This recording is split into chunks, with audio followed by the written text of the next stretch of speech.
திருவண்ணாமலை அருகே இருசக்கர வாகனங்களை ஏற்றி வந்த கண்டெய்னர் லாரி மீது பெட்ரோல் குண்டு வீசப்பட்டதில் 50க்கும் மேற்பட்ட இருசக்கர வாகனங்கள் தீயில் எரிந்து நாசமாகின.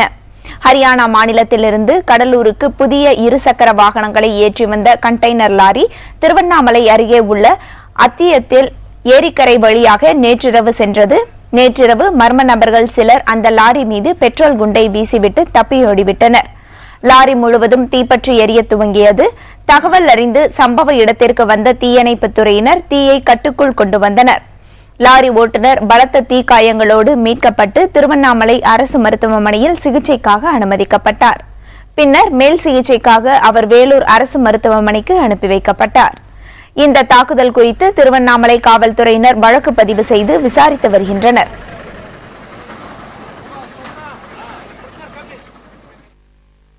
திருவண்ணாமலை அருகே லாரி தீ வைத்து கொளுத்தப்பட்டது தொடர்பாக 3 பேரிடம் காவல்துறையினர் விசாரணை நடத்தி வருகின்றனர்.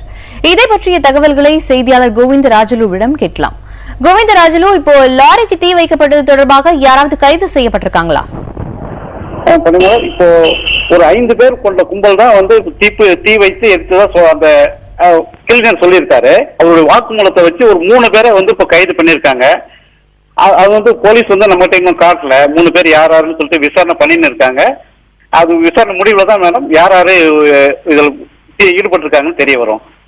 இப்ப காயமடைந்த ஓட்டுநரின் உடல்நிலை எப்படி இருக்கு? மருத்துவர்கள் என்ன சொல்லி இருக்காங்க கோவிந்தராஜலு? ஓட்டுநர் வந்து ஓட்டுநருடைய உடல்நிலை வந்து 80% பேண்ட் ஆயிருக்கு, தீக்காயம் ஏற்பட்டிருக்கு. அவர் வந்து பிழைக்கிறது கஷ்டம் அப்படின்னு சொல்லிட்டு திருவண்ணாமலை சிகிச்சை அளிக்க போதிய வசதி இல்லாததால வேலூர் அரசு மருத்துவமனைக்கு அவரை மாத்திருக்காங்க. சரி, இப்ப திருவண்ணாமலை மாவட்டத்தில் செய்யப்பட்டுள்ள பாதுகாப்பு ஏற்பாடுகள்லாம் எப்படி இருக்கு?